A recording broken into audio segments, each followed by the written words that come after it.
from BNN24. This is BNN24 Prime Time. Live from Studio 24 in Colombo. අයිබෝවන් සියල්ල එක් තැනකට VNN24 රාත්‍රී 8 ප්‍රයිම් ටයිම් ප්‍රවෘත්ති විකාශය සමගින් අද ප්‍රවෘත්ති මැදිරියේ සිට ඔබ හමුවන මම රිසාම් ජාෆර්. මම සෞම්‍යා වික්‍රමසිංහ. ප්‍රථමයෙන් දකිමු දවස උණුසුම් කළ ප්‍රවෘත්ති සිරස්තල.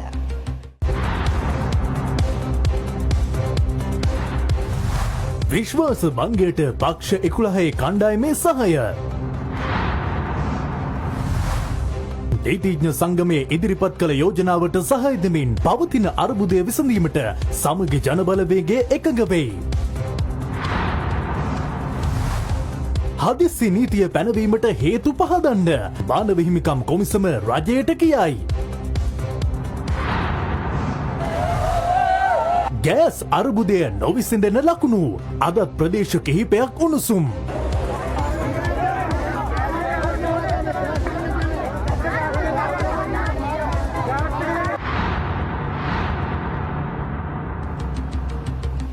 සමගි ජනබලවේගයේ ගෙන එන විශ්වාසභංග යෝජනාවට පක්ෂ 11 කණ්ඩායම සහාය ලබා දෙන බව ශ්‍රී ලංකා නිදහස් පක්ෂ මහලේකම් දයාසිරි ජයසේකර මහතා පවසනවා. අද පක්ෂ සභාපති මෛත්‍රීපාල සිරිසේන මහතාගේ නිවසේ පැවති සාකච්ඡාවකදී මේ එකඟතාවයට පැමිණි බවයි දයාසිරි ජයසේකර මහතා පැවසුවේ. කෙසේ වෙතත් ලබන සඳුදා අගමැතිවරයා හා කැබිනට් මණ්ඩලය ඉවත් වන්නේ නම් විශ්වාසභංගය තවදුරටත් වළංගු නොවන බව ඔහු වැඩිදුරටත් පැවසුවා.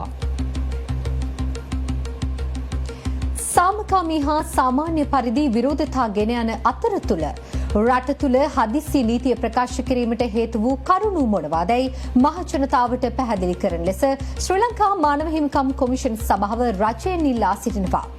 එම කොමිසම සඳහන් කළේ රාත්‍රියේ විරෝධතාකරුවන්ට කඳුළු ගෑස් ප්‍රහාරයක් එල්ල කිරීම සම්බන්ධයෙන් පරීක්ෂණයක් ආරම්භ කර ඇති බවයි.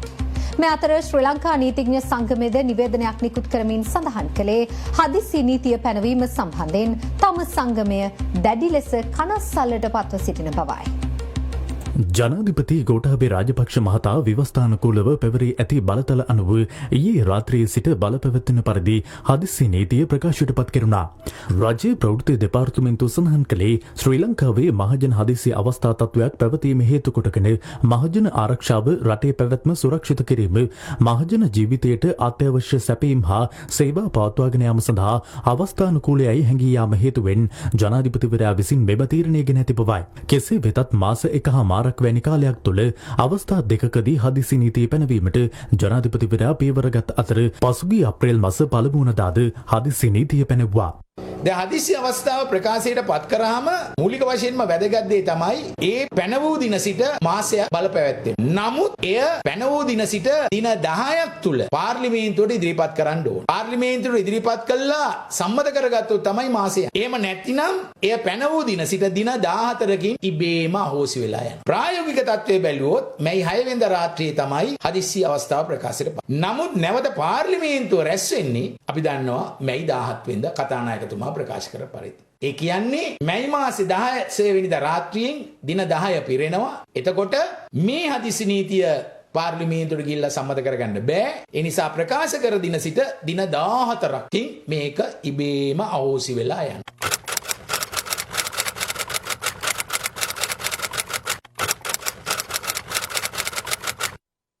පුද්ගලයෙකු අත්අඩංගුවට ගන්න, පුද්ගලයන් රඳවා ගන්න, එතකොට වරෙන්තුවක් නැතිව අත්අඩංගුවට ගන්න, දීපල පරීක්ෂා කරන්න, යම්කිසි වරෙන්තුවක් නැතුව ඕන ස්ථානයකට ගිහිල්ලා දීපල පරීක්ෂා කරන්න, දීපල ආරක්ෂා කරන්න, යම් අවස්ථාවකදී ඒ නඩු පැවරීමේදී ඒ සම්බන්ධව රීති සාධන විශාල බලතල ප්‍රමාණයක් මේක දීලා තියෙනවා. මහජන ආරක්ෂක පනතේ 5 අයන්න ආයන්න ඈයන්න කියන වගන්ති වලින් මේ දේ සඳහන් වෙනවා. හැබැයි මතක තියාගන්න අත්අඩංගුවට ගත්තත් ආණ්ඩුක්‍රම ව්‍යවස්ථාවේ 13 එකේ තියෙනවා අත්අනුමතික ලෙස කිසි කෙනෙක් සිරපාරයට ගන්න බෑ. හේතුව වහාම දැනුම් දෙන්න ඕනේ. ජනතාවගේ මූලික මිනිස් අයිතිවාසිකම් වලට ඒක අත තියන්න බෑ. භාෂණයේ නිදාස, ප්‍රකාශනයේ නිදාස, අර්ගල වලට යෑමේ නිදාස, දේශපාලන අර්ගල වලට යෑමේ නිදාස, උද්ඝෝෂණ වලට යෑමේ නිදාස, සම්පූර්ණ නිදාස ජනතාවට තියෙනවා. ඒ තියෙන ආණ්ඩුක්‍රම ව්‍යවස්ථා සීමාවන් යටතේ. ඒ නිසා මේ හදිසි නීති ආවයි කියලා හිට පෙළපාලියන්න බෑ කියලා කොයිවක්වත් නැහැ.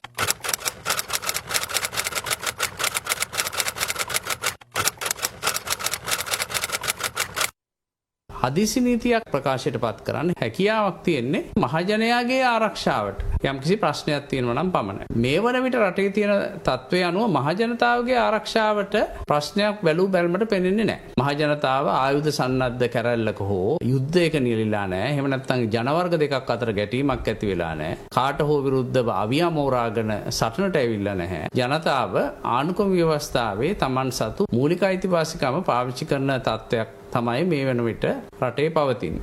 එහෙම තත්ත්වයක් තියෙද්දි හදිසි තත්ත්වයක් ප්‍රකාශ කරේ ඇයිද කියන එක අපි හැමෝටම ප්‍රශ්නයක්. ඉතින් හදිසි අත්‍යවශ්‍ය සේවාවන් තාම පෙට්‍රල් පෝලිං වල ඉන්නවා, පෝලිං ගණන් ඉන්නවා. තාම ගෑස් නැහැ, පෝලිං ගණන් ඉන්නවා. අන්න ජනාධිපතිවරයාට පුළුවන් ඇමතිවරුනුත් අභිබවා මේ හදිසි අවස්ථා නීතිය පාවිච්චි කරලා වහාම ලබා දෙන්න. ඔය කියන පෙට්‍රල්, ඩීසල්, ගෑස් ලබා දීමේ බලය එතුමාට තියෙනවා. මොකද මේ හදිසි අවස්ථාවෙන් කියන මහ ජනතාවට අත්‍යවශ්‍යම ලබා දෙන්න ඕන. අන්න ඒ පැත්තට තමයි ජනාධිපතිතුමා මේක යොමු කර යුත්තේ. ජනතාවගේ පැත්තෙන් සාමකාමී නිරන්තර අරගලවල යෙදීමේ අයිතිය තියෙනවා. මේ අතර යළිත් වරක් රට තුළ හදිසි නීතිය බලාත්මක කිරීම සම්බන්ධයෙන් ශ්‍රී ලංකා නීතිඥ සංගමය සිය කනස්සල්ල පළ කරනවා. නිවේදනයක් නිකුත් කරමින් නීතිඥ සංගමය පෙන්වා දෙන්නේ රට තුළ පවතින වත්මන් තත්වයට හදිසි නීතිය ප්‍රකාශ කිරීම පිළිතුරක් නොවන බවයි. සාමකාමී විරෝධතා මැඩ පැවැත්වීමට හෝ අත්අනුමතික ලෙස අත්අඩංගුවට ගැනීම සහ රඳවා තබා ගැනීම සඳහා මෙම නීතිය භාවිතා නොකළ යුතු බවද නීතිඥ සංගමය අවධාරණය කරනවා.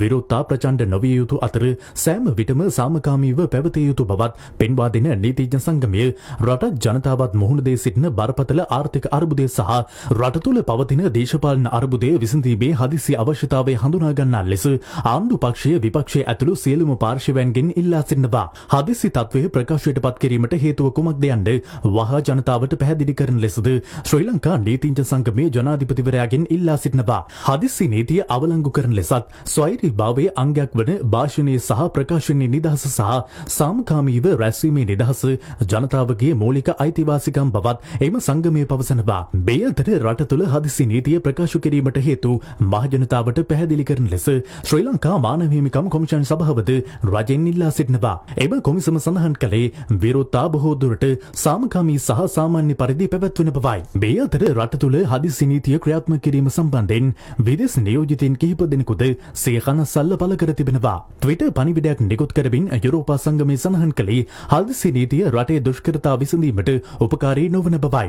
දකුණු ආසියාවේ පැරණිතම ප්‍රජාතන්ත්‍රවාදය තුළ ශ්‍රී ලාංකික පුරවැසියන් තම අදහස් ප්‍රකාශ කිරීමේ නිදහස පූර්ණ ලෙස භුක්ති විඳින ආකාරය මාසයක පමණ කාලයක් පැවති සාමකාමී පෙළපාලි වලින් පෙන්눔 කරන බවද එම පණිවිඩයේ වැඩිදුරටත් සඳහන්. මේ අතර ශ්‍රී ලංකාව තුළ ප්‍රකාශයට පත් කර ඇති හදිසි තත්ත්වය සම්බන්ධයෙන් Taman කනස්සල්ලට පත්ව සිටින බව බෙරට අමරිකානු තානාපති ජෝලි චංග් මහත්මියද ප්‍රකාශ කර තිබෙනවා. සාමකාමී පුරවැසියන්ගේ හඬට ඇහුම්කන් දිය යුතු බවත් රට යළිත් සෞභාග්‍ය මාවතකට ගෙන යාම සඳහා දීර්ඝකාලීන විසඳුම් අත්‍යවශ්‍ය බවත් ට්විටර් පණිවිඩයක් නිකුත් කරමින් ඇය පවසනවා. රට තුළ පවතින අර්බුද විසඳා ගැනීම සඳහා ශ්‍රී ලංකා නීතිඥ සංගමය ඉදිරිපත් කළ යෝජනාව මත පදනම් වූ ජාතික වැඩපිළිවෙලකට සමගි ජනබලවේගයේ සහාය ලබා දීමට තීරණය කර තිබෙනවා.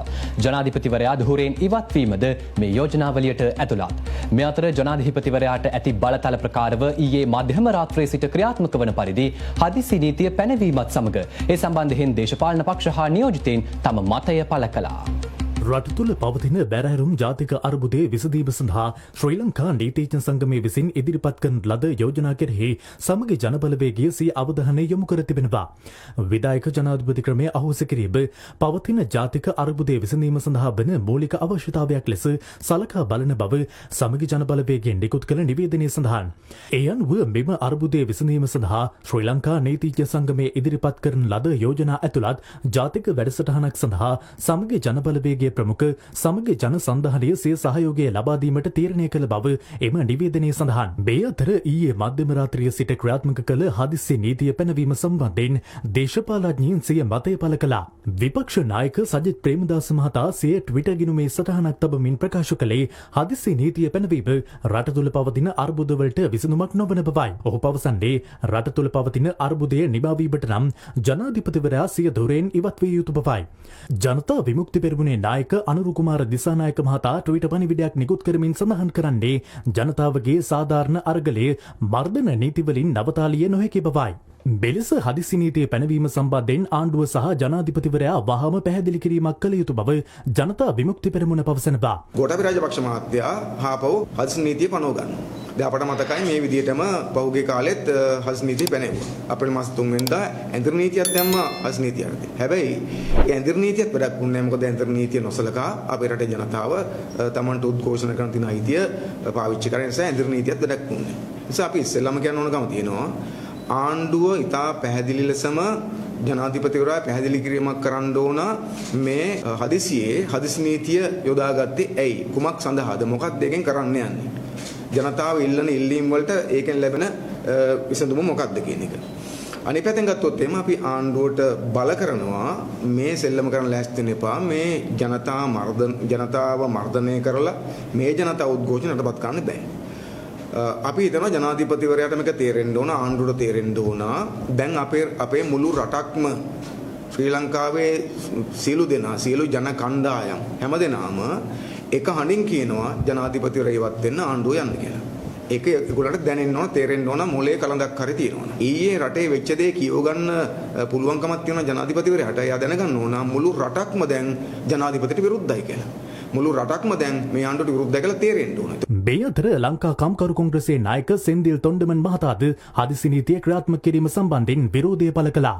දැන් ඊයර එමර්ජන්සි ලෝ ඒක පාස් කරලා තිනවා මේ වගේ වැඩේ කරන්න ඉස්සර ආණ්ඩුව කල්පනා කරන්න ඕනේ කියලා අපි ලංකා කම්කරු කොංග්‍රස් වරන් අපි ඒක යෝජනා දෙනවා 2009 මේ යුද්ධ ඉවරුණු පස්සේ අපි රටේක මේ එමර්ජන්සි ලෝ හිටිය වෙලාවක පිටරට ඉන්න ආණ්ඩුව ඔක්කොම අපිට දිගටම ප්‍රෙෂර් කරුවා රික්වෙස්ට් කරුවා මේ වගේ ඒක ඩෙමොක්‍රසිකට එගේන්ස්ට් එක ඒ නිසා අනිවාර්යයෙන්ම එමර්ජන්සි ලෝ එක ආපහු රිවර්ක් කරන්න කියලා. ගොඩක් කාලට පස්සේ ඒක රිවර්ක් කරුවා. ඉදිරියට මේ ප්‍රශ්නයක් කියලා ඉක්මනට එළියේ එන්න මට හිතන විදිහේ මේක රිසල්ට් නැහැ. මේ ප්‍රශ්නයක තියෙනවා එක දැන් ටෙරරිස්ටු ආණ්ඩුවට තියෙන ප්‍රශ්නයක් නෙවෙයි. දැන් ඉන්න ප්‍රශ්නයක තියෙනවා එක ආණ්ඩුවට ඡන්ද දුන්න කට්ටියට ආණ්ඩුවට තමයි ඉන්න ප්‍රශ්නයක. ඉදිරියට මේ එමර්ජන්සි ලෝ අරන් නැතුව ඒගලන්ට එක කතා කරන මොනොතොරිය ක්‍රමයක හදලා කතා කරලා ඒගලන්ට උත්තරේ දෙන්න තමයි ආණ්ඩුව කරොත් තමයි හොඳයි කියලා අපි ලංකා කම්කරු කොංග්‍රස් මෙතන කියනවා. මේ වගේ එමර්ජන්සි ලෝ ඒ වගේ දාන්න ඉස්සර සර්වපක්ෂී තියනවා පාර්ලිමේන්තු තියනවා ඒගලන්ට එක්ක ඩිෆෙන්ස් ෆෝසස් තියනවා ඒගලන්ට එක්ක සිවිල් සොසයිටිස් තියනවා ඒගලන්ට කතා කරලා මේ වගේ තීරණය ගණ්ඩ ඉස්සර කතා කරලා වෙන මොනුත්තරි තීරණය ගණ්ඩ පුළුවන් කියලා බල්ලා ගත්තොත් ඒක ලොකු සුදුසුම් කියලා අපි ලංකා කම්කරු කොංග්‍රස් කල්පනා කරනවා. මේ අතර හදිසි නීතිය පැනවීම සම්බන්ධයෙන් දෙමළ ජාතික සන්ධානයේද කතානායකවරයා සමග සාකච්ඡා කර තිබෙනවා. ගරු සුමන්දිරන් මන්ත්‍රීතුමයි මමයි කතානායකතුමා හමු වෙන්න අපි කතානායකතුමාගේ නිවසට පැමිණියා. විශේෂයෙන්ම අපි අද කතානායකතුමා හමු වෙන්න ආපු ප්‍රධානම හේතුව තමයි ඊයේ රාත්‍රියේදී පාර්ලිමේන්තු සැසිවාරයේ අවසන් වෙනකල් බලා ඉඳලා ලංකාව තුළ හදිසි පනත ක්‍රියාත්මක කරන බව ජනාධිපතිතුමා නියෝගයක් නිකුත් කරලා තියෙනවා. ඉතින් අපිට පේන විදිහට මේ 6 වෙනිදා දාලා 17 වෙනිදා හරියටම පාර්ලිමේන්තු නැති දවස් 10 බලලා මේ හදිසි නීතිය පනවලා මේ රට තුළ මොනවාද මේ ජනාධිපතිතුමා කරන්න යන්නේ කියන ගැන අපිට සැකයක් තියෙනවා. මේ සැකය පිළිබඳව අපි අද කතානායකතුමාට දැනුවත් කරන්න තමයි ආවේ. ද්‍රවිඩ ජාතික සන්ධානය නියෝජනය කරන මන්ත්‍රීවරුන් වශයෙන් අපි ජනාධිපති ඡන්දයකට තරඟ කරන්නවත් නැත්නම් රටේ රාජ්‍ය බලය අල්ල ගන්නවත් මේ උනන්දු වෙන්නේ. අපි උනන්දු වෙන්නේ මේ රට ස්ථාවර තැනකට ගෙනල්ලා රටේ ආර්ථිකය හරි තැනකට රටේ ජනතාවට සුබ අනාගතයක් හදන්න. මේ අතර වර්තමානයේ පවතින ගැටලු විසඳීම සඳහා ශ්‍රී ලංකා නිදහස් පක්ෂය විසින් ප්‍රතිපත්තිමය එකඟතාවයකට එළඹීම සඳහා ප්‍රබුද්ධ සාකච්ඡාවක් පැවැත්වීමට සමගි ජනබලවේග නායක සජිත් ප්‍රේමදාස මහතාට සහ ජනතා විමුක්ති පෙරමුණේ නායක අනුරු කුමාර දිසානායක මහතාට ආරාධනා කර තිබෙනවා. පක්ෂ නායක මෛත්‍රීපාල සිරිසේන මහතා විසින් ලිපියක් මගින් අද ඒ බව දැනුම් දී තිබෙනවා.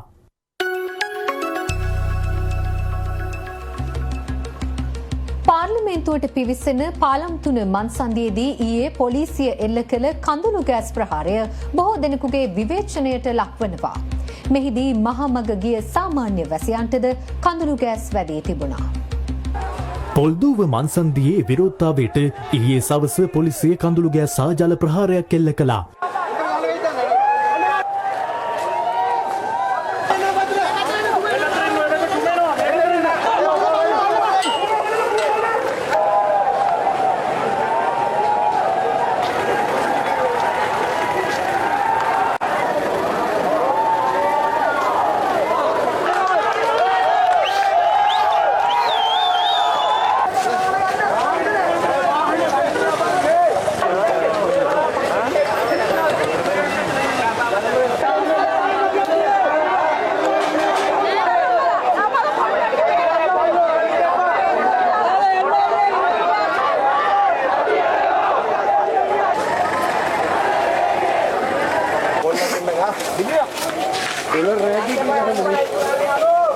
එම ප්‍රහාරයෙන් පැය කිහිපයකට පසුව රාත්‍රී 10ට පමණ පාර්ලිමේන්තුවට පිවිසෙන පාලම් 3 හන්දියේදී නැවත පොලිසිය කඳුළු ගෑස් ප්‍රහාරයක් එල්ල කළා.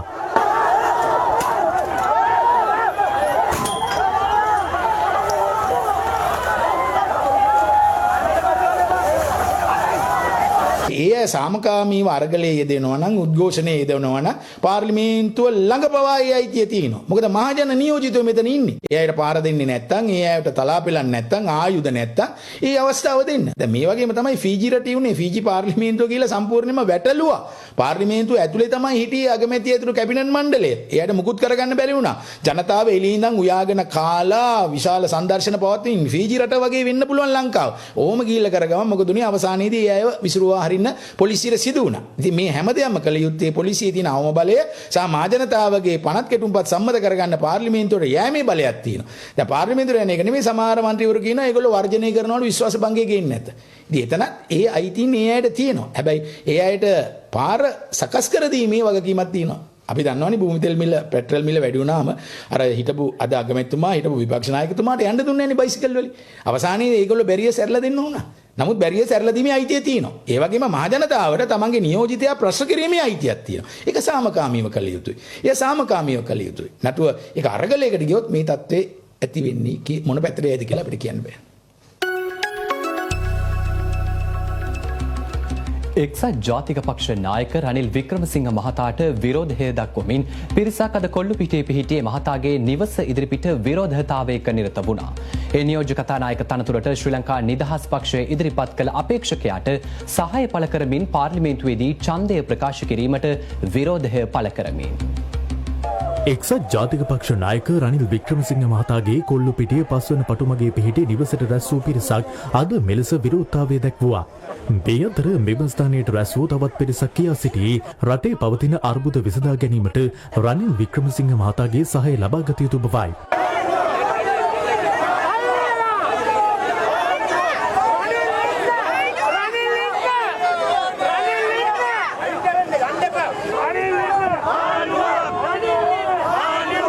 පසුව මේ දෙපාර්ශ්වය අතර මතගැටුමක් හටගත් අතර එය පාලනය කිරීමට පොලිසියද මැදිහත් වුණා.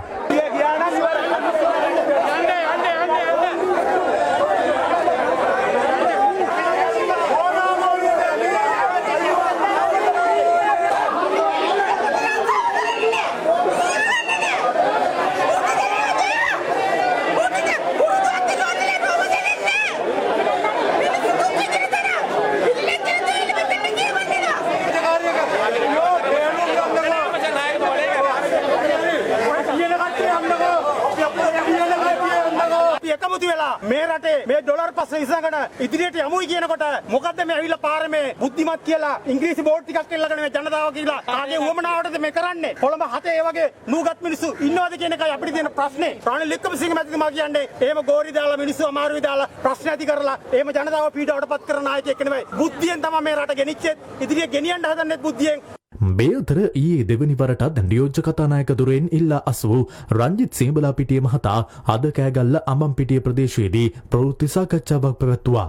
ශ්‍රී ලංකා නිදහස් පක්ෂයේ ප්‍රමුඛ විපක්ෂයේ සියලු දෙනා ඒකමතික තීරණයකට ඇවිත් තිබුණා. ඒ දවස් වෙනකොට රංජිත් සිංහබලාපිටිය නැවත ඉදිරිපත් වෙනවා නම් විපක්ෂයේ පොදු යෝජනාව හැටියට අපි සූදානම් හුව යෝජනා කරලා ස්ථිර කරලා ඔහු වෙනුවෙන් ඡන්දය පාවිච්චි කරන්න කියලා. ඉතින් අපි වාඩි වෙනකොටත් විපක්ෂයේ හිටියේ එක මතයක තමයි මාව තමයි විපක්ෂයේ යෝජනාව හැටියට. නමුත් අපි වාඩි වෙලා විනාඩි කිහිපයක් තුල ඒක වෙනස් වුණා. වෙනස් වෙලා විපක්ෂයෙන් දෙන්නෙක් ඉදිරිපත් වුණා. මම ජයග්‍රහණය කරා. නමුත් මම දකිනවා ඒ ජයග්‍රහණය අපි පක්ෂයට බලාපොරොත්තු වෙච්ච ප්‍රතිඵලයක් නෙවෙයි එතන තියෙන්නේ. ජනතාව බලාපොරොත්තු වෙච්ච ප්‍රතිඵලයක් නෙවෙයි. විකෘති ප්‍රතිඵලයක් අපිට භුක්ති විඳින්න සිද්ධ වුණා. දුක් විඳින මිනිස්සු මේක දිහා බැලුවේ හොඳ චිත්‍රයකින් නෙවෙයි. අපි ඒක පිළිගන්න අවශ්‍යයි. මොකද රජය නැවතත් මගේ පත්වීමට සහයෝගය ලබා දීම. ඉතින් ඒ නිසා මේ විකෘති ප්‍රතිඵලය තුල තවත් මම මේ තනතුර දරනවාද කියන ප්‍රශ්නේ. ඒ නිසා මම තීරණය කළා දෙවෙනි වතාවටත් මේ තනතුරෙන් ඉවත් වෙන්න.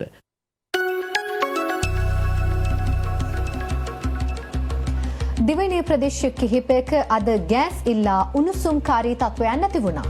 ඔව් ඒ පිළිබඳ තොරතුරු බලාපොරොත්තු වන්න විරාමයෙන් අනතුරුව. ඔබ යලිත් VNN24 සමගින්. ගෑස් ඉල්ලා අද ප්‍රදේශ කිහිපයක උණුසුම්කාරී තත්ත්වයක් හටගත්තා. මතුගම අලුත්ගම ප්‍රධාන මාර්ගයේ ධාවනය වූ ගෑස් පැටවූ ලොරියක් නතර කර දර්ගා නගරවාසීන් එම ලොරියෙන් ගෑස් ලබාගත්තේ ගෑස් ප්‍රවාහනය කළ රියදුරුගේ විරෝධයද නොතකයි. මේ අතර නොරොච්චෝල බලාගාරයේ යථා තත්ත්වයට පත් කරන තෙක් සීමා සහිතව ඩීසල් නිකුත් කරන බව විදුලිය බල හා බලශක්ති අමාත්‍යවරයා සඳහන් කරනවා. නමුත් අද පෙරවරුවේ සිට බොහෝ ඉන්ධනහල්වල ඩීසල් නිකුත් කිරීමක් සිදු වූයේ නැහැ. මතුගම සිට අලුත්ගම දක්වා ගෑස් ප්‍රවාහනය කළ ලොරි රථයක් අද පෙරවරුවේ දර්ගා නගරයේ ගෑස් බෙදුම් හලක් අසල රැඳී සිටි පිරිසක් විසින් නවතාලනු ලැබුවා. ඒ රියදුරුගේද විරෝධය නොතකයි.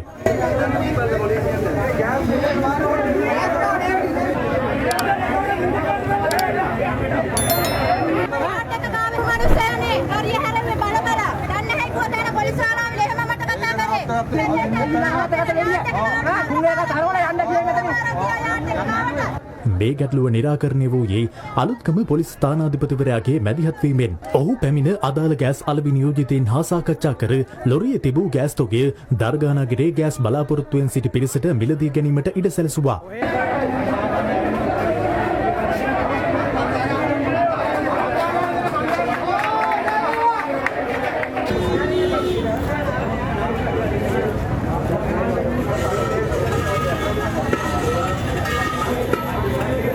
මේ අතර කොළඹ ආමරවීදිය බන්සන්තිය අද හිස් ගෑස් සිලින්ඩර් වලින් අවහිර කිරීමට ගෑස් පාරිභෝගිකයින් කටයුතු කළා.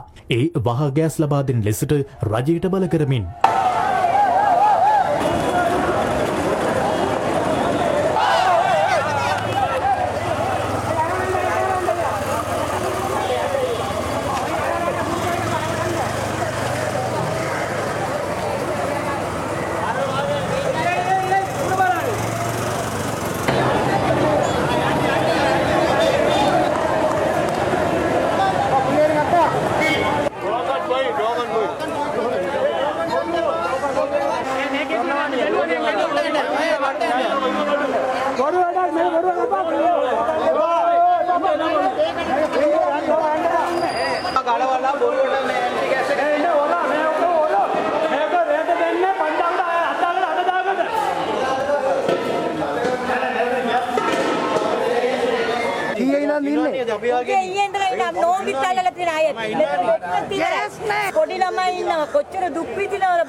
මේ අතර පැලබත්ත මන්සන්දියද අද ගෑස් පාරිභෝගිකින් විසින් අවහිර කළා.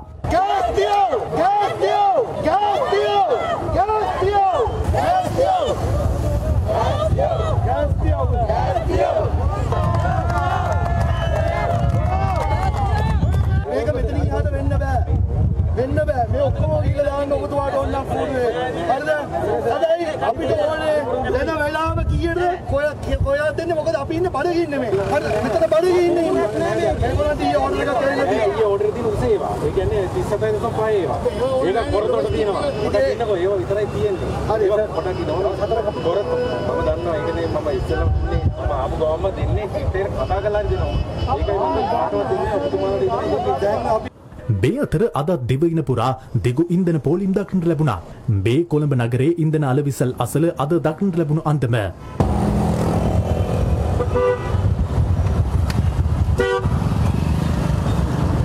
පිටපළාත්වලද ඉන්ධනහල් අසල දිගු පෝලිම් පවතිනවා.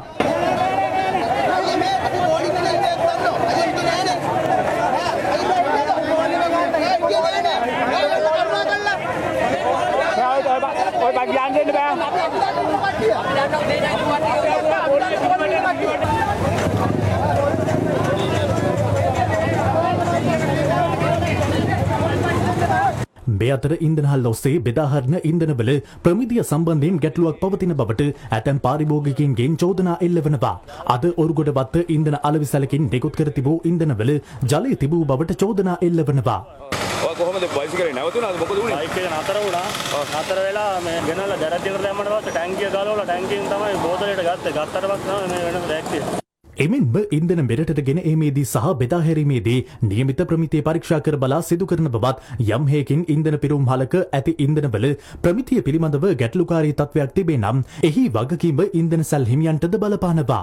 ඉන්ධන මේ රටට ආනයනය කරන ඉන්ධන අදාළ වරායේදී නැවට පැටවන අවස්ථාවේ ඉඳලා ගොඩබාන අවස්ථාව දක්වත් ප්‍රධාන ගබඩා පර්යන්තයන් සිටත් අපි මේවා නිකුත් කරන අවස්ථාව දක්වා අදාළ ප්‍රමිතිය පවත්වාගෙන යාමට තා වගකීමෙන් කටයුතු කරනවා. කෙසේ වෙතත් ඒ ඉන්ධන තොග අදාළ ඉන්ධන පෙරවුම්හල් වෙත දක්වා ප්‍රවාහනය කිරීමේ ප්‍රධාන වගකීම පවතින්නේ ඉන්ධන බෞසරත හිමියාට. අදාළ ඉන්ධන තමන්ගේ පෙරවුම්හලට ලැබුණාට පස්සේ ප්‍රධාන පෙරවුම්හල අදාළ ප්‍රමිතීන්ට අනුව නියමිත ආරක්ෂණ විධි අනුගමනය කරමින් පවත්වාගෙන යාමේ වගකීම ඉන්ධන පෙරවුම්හල් හිමියාට තියෙනවා. ගාලු මෝදර ඉදිරිපිට ජනාධිපති ලේකම් කාර්යාලයේ පිවිසුම අවහිර කරමින් විරෝධතාකරුවන් 29 වන දිනටත් විරෝධතාවයේ නිරත වනවා. දිවයිනේ නන්දෙසින් පැමිණි පිරිසියේ රාත්‍රියේත් ගාලු මෝදර පිටියේ රැය පහන් කරන ආකාරය දක්නට ලැබුණා. ගාලමුදර පිටියේ පැවැත්වෙන විරෝධතාවට දිනෙන් දින පිරිස් එක්වමින් සිටිනවා. ඊයේ රාත්‍රියේත් විශාල පිරිසක් ගෝඨා ගෝගම ලෙස හඳුන්වන විරෝධතා භූමියට එක්ව සිටියා.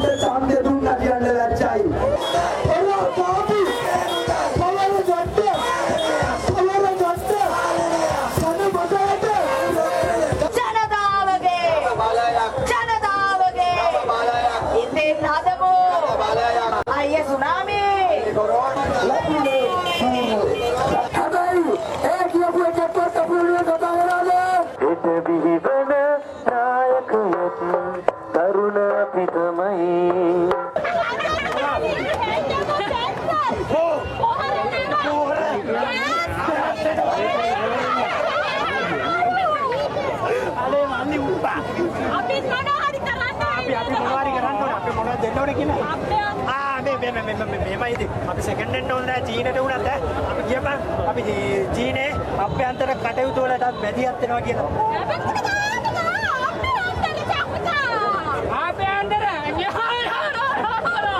මේ අතර අරලියගහ මන්දිරයේ ඉදිරිපිට මයිනාගෝගම ලෙස හඳුන්වන විරෝධතා භූමියටද ඊයේ රාත්‍රියේ විශාල පිරිසක් එක්ව සිටියා.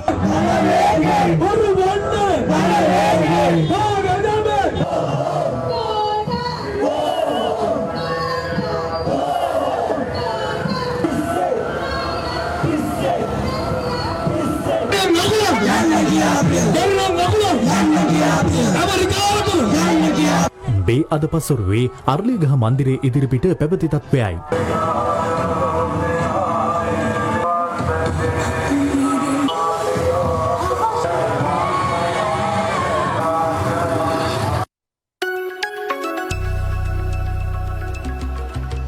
මේ අතර පවතින රජයට විරෝධය පළ කරමින් දිවයිනේ බොහෝ ප්‍රදේශවල අදත් විරෝධතා පැවැත්වුණා.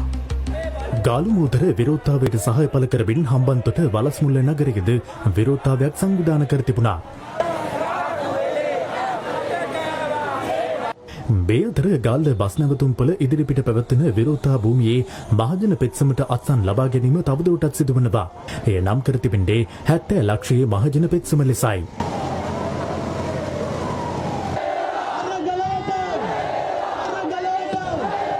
ගාල්ල බද්දේගම ප්‍රදේශයේ ජනතාවද පවතින රජයට විරෝධය දක්වමින් ඊයේ රාත්‍රියේ පන්දම් පෙළපාලියක් දෙගෙන ගියා. බද්දේගම ප්‍රදේශයේ ජනතාව පැවැත් වූ විරෝධතාවයකට බද්දේගම නීතිඥ එකමුතුවද සහාය ලබා දුන්නා. ජනමතයට හිස නමනු ආණ්ඩුව ගෙදර යනු තේමාව ඔස්සේ රුවන්වැල්ල ප්‍රදේශයේ ජනතාවද විරෝධතාවයක් පැවැත්වුවා. මේ අතර ඊයේ හම්බන්තොට අඟුණුකොළ පැලැස්ස නගරයේ පැවති විරෝධතාවයක් අතරතුර එම පිරිස පාර්ලිමේන්තු මන්ත්‍රී මහින්ද අමරවීර මහතාගේ නිවස ඉදිරිපිටට පැමිණ විරෝධතාවයේ නිරත වුණා. මේ ඊයේ රාත්‍රියේ කෑගල්ල අල්ගම ප්‍රදේශයේ පැවති පන්දම් විරෝධතාවයි. පොළොන්නරුව හිඟුරක්ගොඩ ජනතාවද පවතින රජයට විරෝධය පළ කරමින් විරෝධතාවයක් පැවැත්වුවා. හැටන් මස්කෙලිය ජනතාවද විරෝධතාවයේ නිරත වුණේ මෙලෙසින්.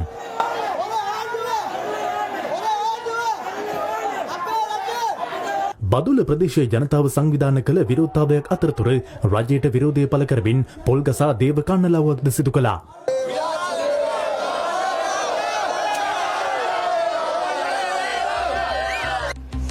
VNN24 තුලින් දැන් කෙටි විරාමයක්. විරාමයෙන් පසු තවත් තොරතුරු බලාපොරොත්තු වන්න. ඔබ නැවතත් VNN24 සමග. 2021-22 වර්ෂයට අදාළ අධ්‍යයන පොදු සහතික පත්‍ර සාමාන්‍ය පෙළ විභාගය මැයි මස 23 වනදා සිට ජූනි මස 1 වනදා දක්වා පැවැත්වෙන බව අධ්‍යාපන අමාත්‍යාංශය දැනුම් දෙනවා. ඒත් සමගින් දැන් රටවටින් වාර්තා වූ පුවත් කිහිපයක සාරාංශය රැගත් රවුන්ඩ් අප් 24. මහියංගනය ප්‍රදේශයේ උපකාරක පන්තියකට පසුගියදා වන අලියෙකු පැමිණ තිබුණා. එම අවස්ථාවේ අධ්‍යාපන ආයතනය තුළ සිටි දරුවෙකු එම වන අලියා පැමිණි අයුරු මෙලෙස රූගත කර තිබුණා.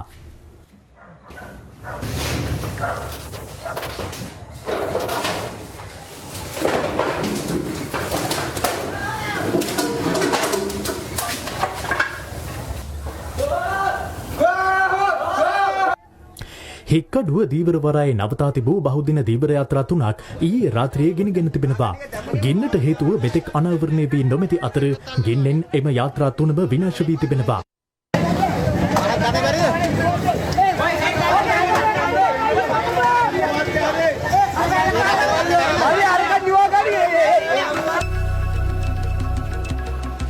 ඒත් සමගින් VNN 24 රාත්‍රී 8 ප්‍රයිම් ටයිම් ප්‍රවෘත්ති විකාශය නිමාවට පත්වනවා. දෙස් විදෙස් වැඩිදුර තොරතුරු දැනගන්න පිවිසෙන්න www.vnn24.lk අපගේ වෙබ් අඩවියට. යළිත් හමුවෙමු රාත්‍රී 10ට. මම රිසාම් ජාෆී. මම සෞම්‍යා වික්‍රමසිංහ. ඔබට සුබ රාත්‍රියක්.